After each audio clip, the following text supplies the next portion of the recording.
কি হবে? আর কি তো হবে? সেটা হবে।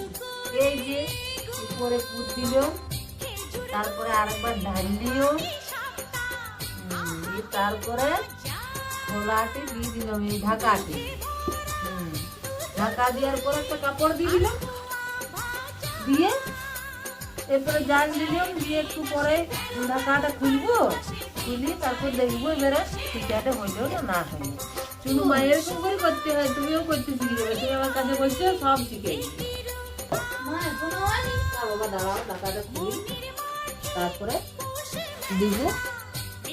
হয়ে গেছে, রেডি। দাও। দিব, দাঁড়াও, ঠান্ডা হোক, ঠান্ডা না হলে কি